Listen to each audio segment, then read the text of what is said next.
ক্ষুদ্র ক্ষুদ্র বালুর কণা বিন্দু বিন্দু জল গড়ে তোলে মহাদেশ সাগর অতল। ছোটবেলা নিশ্চয় আমরা পড়াশোনা যারা করছি এই ভাব সম্প্রসারণটা সকলেই পড়েছি, যে আমরা যখন ভাবি যে একটা বড় বড় শক্তি নিয়ে আমরা চলাফেরা করব, আমরা অনেক দূর আগাই যাব, কিন্তু বাস্তবতা হচ্ছে কি যে এই ধরনের স্বপ্ন খুব কম সময় বাস্তবায়িত হয় বা এই ধরনের প্ল্যানগুলো খুব কম সময়ে কাজে দেয়। ছোট ছোট শক্তিগুলো যখন একত্রিত হয় তখন বড় বড় ঘটনা ঘটানো যায়। কথা বলছি যখন পুরো আরব বিশ্বই ইরানের বিপরীত অবস্থান নিচ্ছে বা ইরানের সাথে একটা সাংঘর্ষিক অবস্থানে জড়িয়ে গেছে, তখন ইরানের পক্ষে সাহস নিয়ে তাদের বাহিনী দিয়ে লড়াইয়ে নামার জন্য যখন দুইটা দেশ ঘোষণা দিল, তখন আমার কাছে মনে হলো যে না, ওই যে ভাব সম্প্রসারণ যেটা বললাম, এই ভাব সম্প্রসারণটার একটা যৌক্তিকতা আছে। আরবের শক্তিশালী রাষ্ট্রগুলো নিশ্চয় কার্যত কোনো ভূমিকা রাখছে না, কিন্তু আপনি দেখেন অনেকটা বিধ্বস্ত রাষ্ট্র ইরাক, অনেকটা বিধ্বস্ত রাষ্ট্র ইয়েমেন।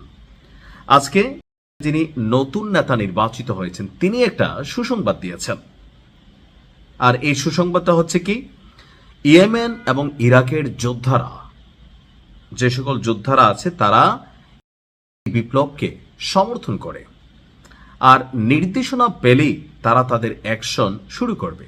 যারা আমার নিউজগুলো নিয়মিত দেখেন তারা সকলেই জানেন যে ইরান একমাত্র রাষ্ট্র আরব রাষ্ট্রগুলোর মধ্যে অনেকটা আমেরিকান স্টাইলে তারা চলাফেরা করে, লাইক রাশিয়ার মতন।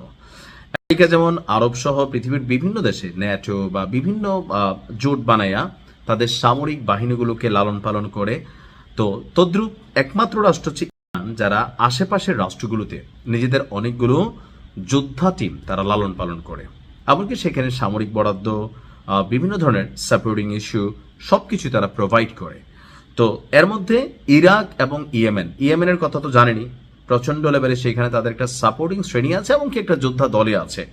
তো তারা ইরানের সাথে একত্রিত হয়ে আমেরিকা এবং ইসরায়েলের বিরুদ্ধে লড়াই করার জন্য অপেক্ষা করছে। অপরদিক থেকে ইরাকেও যে সরকারি বাহিনী আছে তাদেরতেও মানে অনেক গুণ ক্ষমতাশালী, লাইক ফিলিস্তিনের আমাদের বীররা, ক্ষমতাসীন একটা সরকার তো আছে, তাদের তুলনায় ওই টিমটা অনেক শক্তিশালী, ইরাকেও আছে। তো ওই যোদ্ধারাও অপেক্ষা করছে।